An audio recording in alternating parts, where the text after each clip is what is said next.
A rocket move horizontally with constant velocity u at height h. h height पे ये rocket constant velocity u से move कर रहा है. You can observe here in this diagram. And a guided missile is fired vertically with a speed v when rocket passes above it.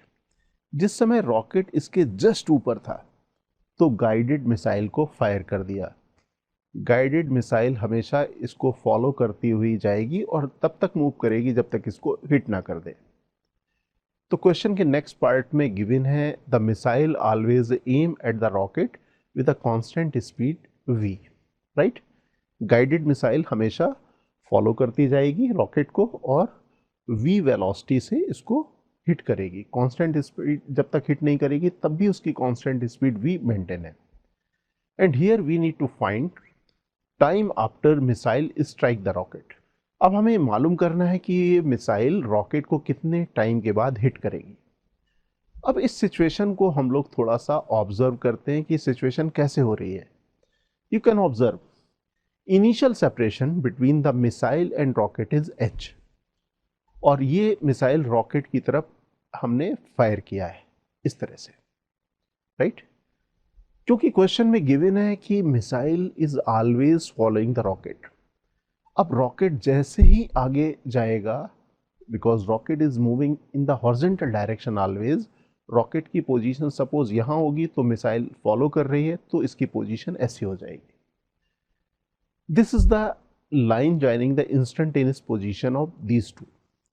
You can observe the separation between these two is decreased. अब rocket थोड़ा और आगे बढ़ा, missile और आगे चली गई लेकिन फॉलो कर रही है, सेपरेशन डिक्रीज होगा और इसी तरीके से डिक्रीज होता जाएगा. और फाइनली क्योंकि मिसाइल की वेलोसिटी या स्पीड यहाँ पे ज़्यादा है तो फाइनली जब ये स्ट्रेट लाइन में मूव करेगी इसकी स्पीड ज़्यादा होगी और यहाँ कहीं ये हिट कर देगी. At this moment the separation between these two equal to 0.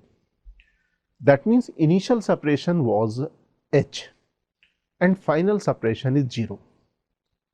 That means यहां पे भी वेलोसिटी ऑफ अप्रोच का कॉन्सेप्ट यूज होगा.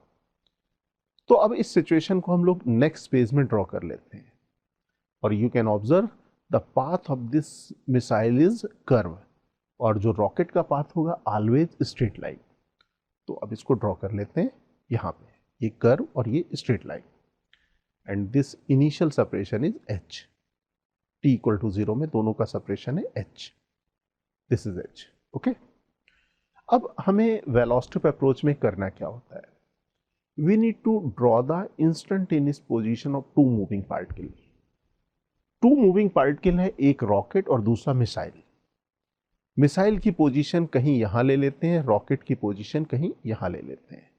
Right, this is a is the position of the missile and b is the position of the rocket. फिर velocity of approach calculate करने के लिए we need to join the instantaneous position by the straight line. तो अब यहाँ पे इसकी instantaneous position को यहाँ से ज्वाइन कर दें. राइट, और यहाँ पे एज्यूम कर लेते हैं कि instantaneous separation between these two is r. तो इन दोनों के बीच का सेपरेशन यहाँ पे r है और this is the velocity of the missile. Because missile follow कर रही है रॉकेट को तो मिसाइल की वेलोसिटी इस कर्व पाथ के टेंजेंट और you can say this is always along the line joining two particles. Two particles है, एक रॉकेट और दूसरा मिसाइल. लेकिन रॉकेट को हमेशा हॉरिजॉन्टल मूव करना है तो रॉकेट u वेलोसिटी से ऐसे मूव करेगा. राइट, अब हमने यहाँ पे r एज्यूम कर लिया था दोनों के बीच का separation at any time t. Right, now let us find the velocity of approach of A with respect to B at this given instant t. अब velocity of approach अगर मालूम करना है, velocity of approach is nothing but it is the relative velocity along the line joining the instantaneous position of the objects. तो इस direction में हमें relative velocity मालूम करनी है. अगर relative velocity मालूम करनी है, let us take this angle is theta. अगर ये एंगल थीटा है तो हमारे पास इस u का कंपोनेंट इस डायरेक्शन में that is along the line joining the instantaneous position की डायरेक्शन में हो जाएगा u cos theta. This is u cos theta. Now we can find the relative velocity. Relative velocity of A with respect to B along the line joining these two will be equal to V minus u cos theta. This is the velocity of approach. और velocity of approach का derivative relation क्या होता है? Minus D x by D T. लेकिन हमने यहाँ पे separation को r एज्यूम किया हुआ है, so here we can write v minus u cos theta equal to minus D R by D T. Right, now we can rearrange this equation. dt से इसको मल्टीप्लाई कर देते हैं और dr सेपरेट कर देते हैं. But we need to find t, that is time, और यहाँ पे dr है. dr की लिमिट हमें मालूम है.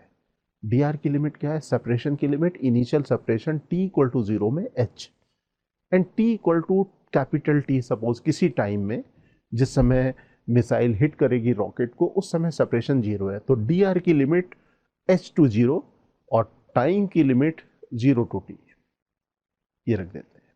Right, this is the h to 0 and this is 0 to t. ये मैंने इंटीग्रल कर दिया. अब ये v कांस्टेंट है, v can be taken outside, u also can be taken outside, but we can not take theta, that is cos theta, outside the integral because theta is changing with respect to time.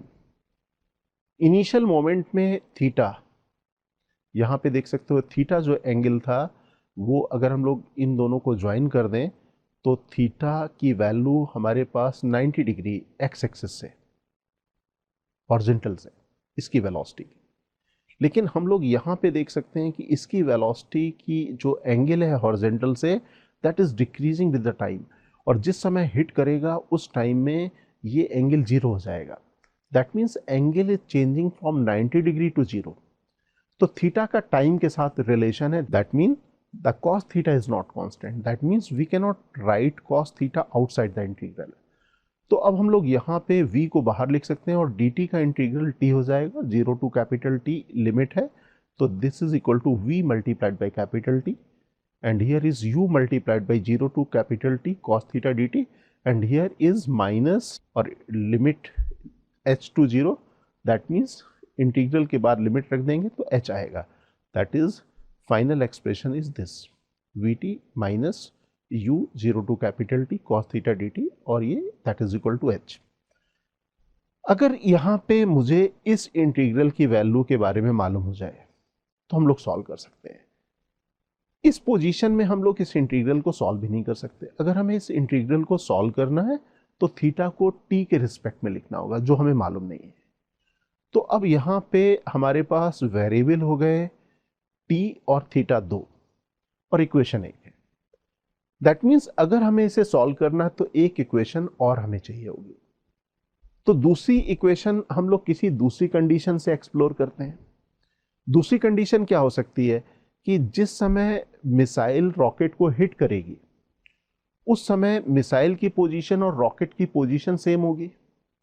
That means we can say in horizontal direction displacement of the missile and rocket should be same. तो ये वाली condition हमें help कर सकती है second equation को generate करने के लिए. तो हम लोग एक काम करते हैं, इस डायग्राम को फिर से प्लेस करते हैं. राइट, और जैसा हम लोगों ने डिस्कस किया कि जिस समय मिसाइल रॉकेट को हिट करेगी तो हॉरिजॉन्टल डायरेक्शन में दोनों के डिस्प्लेसमेंट सेम होंगे. रॉकेट का डिस्प्लेसमेंट कैलकुलेट करने में हमें कोई दिक्कत नहीं है. Capital T is the meeting time, और रॉकेट हॉरिजॉन्टल डायरेक्शन में कांस्टेंट वेलोसिटी से मूव कर रहा है, तो रॉकेट का displacement u multiplied by t हो जाएगा. लेकिन इस मिसाइल की वेलोसिटी की डायरेक्शन लगातार चेंज हो रही है, एवर चेंजिंग है, और हॉरिजॉन्टल डिस्प्लेसमेंट अगर हमें मालूम करना है तो हम लोग यहाँ पे directly velocity multiplied by time, जैसा हमने रॉकेट का कैलकुलेट किया वैसा नहीं कर सकते हैं. तो यहाँ पे हमें छोटे से इंटरवल में डिस्प्लेसमेंट कैलकुलेट करना पड़ेगा dx. तो देखते हैं यहाँ पे वेलोसिटी हॉरिजॉन्टल से थीटा डिग्री एंगल बनाएगी और वेलोसिटी का कंपोनेंट हॉरिजॉन्टल डायरेक्शन में हो जाएगा v cos theta. This is v cos theta. Now consider time dt. बहुत छोटा सा एलिमेंटल टाइम हमने dt लिया. अब dt टाइम में dx की वैल्यू क्या हो जाएगी? v cos theta multiplied by dt. This is the elemental displacement in the horizontal direction.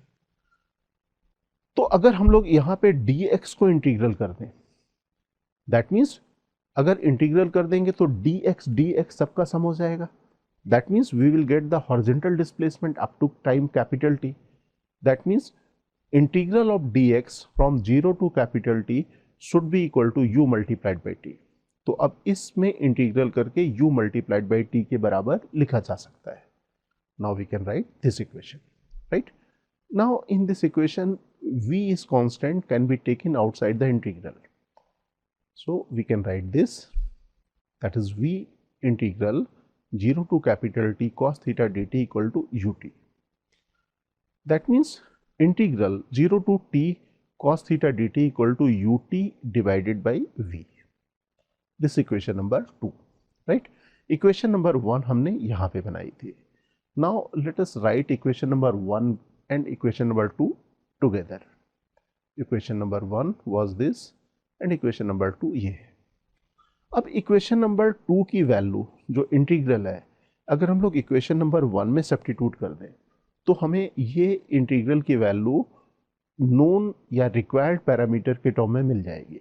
So let us substitute the value of this integral in equation number 1, right. ये अब इसको हम लोग सॉल्व कर सकते हैं कैपिटल टी के लिए. कैपिटल टी कॉमन हो जाएगा और ये कितना हो जाएगा, वी स्क्वायर माइनस ये square, capital T common and V का अगर मल्टीप्लिकेशन एस से कर दें so T is equal to H V divided by V square minus U square. That is the required time. इस टाइम में रॉकेट मिसाइल को हिट कर देगा.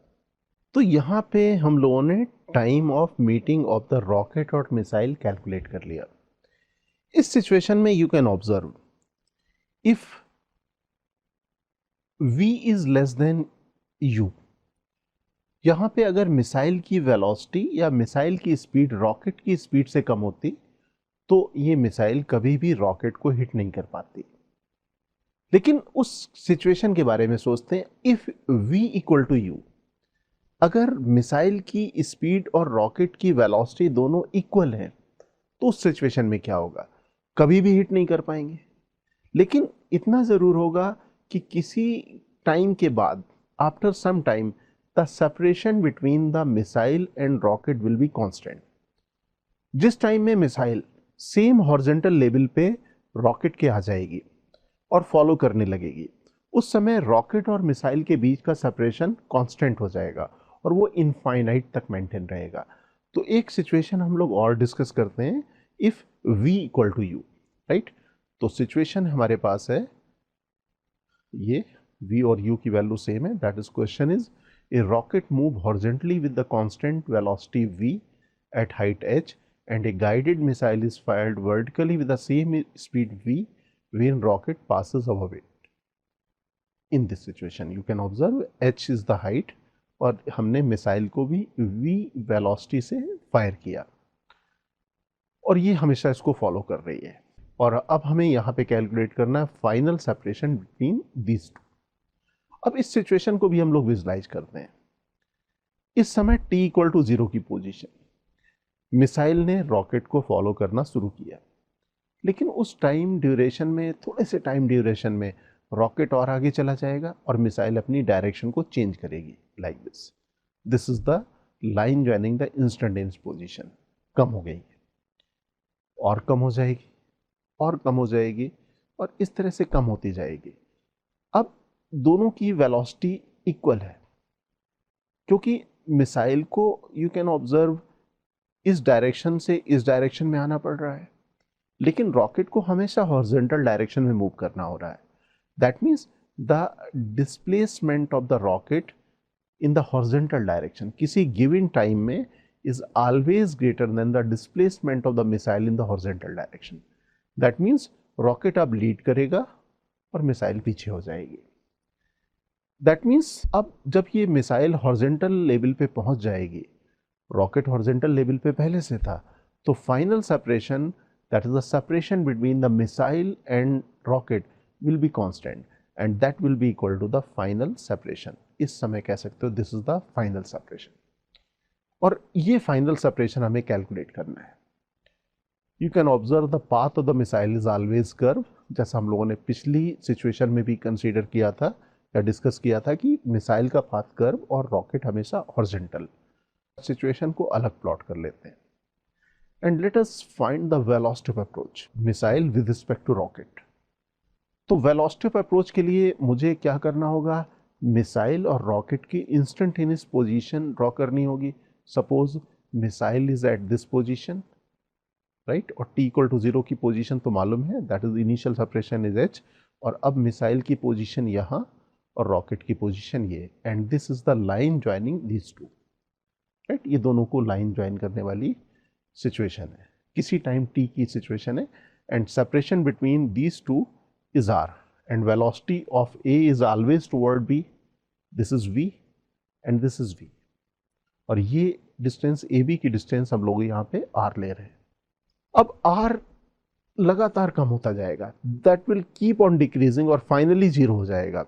R की इनिशियल वैल्यू h और final value 0, that means we are calculating the velocity of approach of A with respect to B at this time।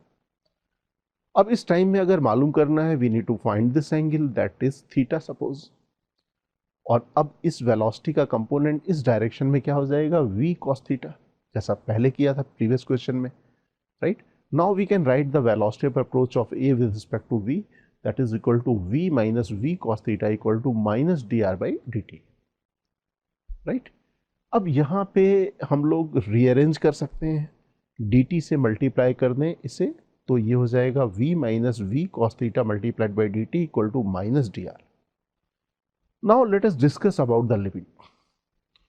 Previous problem में limits क्या थी, rocket missile को hit कर रहा था, सेपरेशन 0, लेकिन इस सिचुएशन में दोनों के बीच का फाइनल सेपरेशन 0 नहीं है, कुछ हमारे पास x है सपोज, और ये x लगातार मेंटेन रहेगा।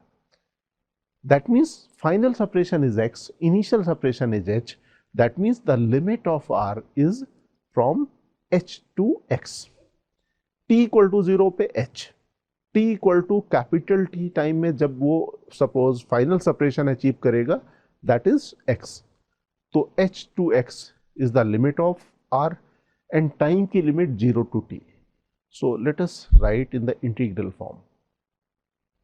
Now we can take v outside and here also v outside, and here it is integral is r, x minus r and minus say multiplication, that is h minus x, so this integral is vt minus v 0 to t cos theta dt equal to h minus x, that is equation number 1।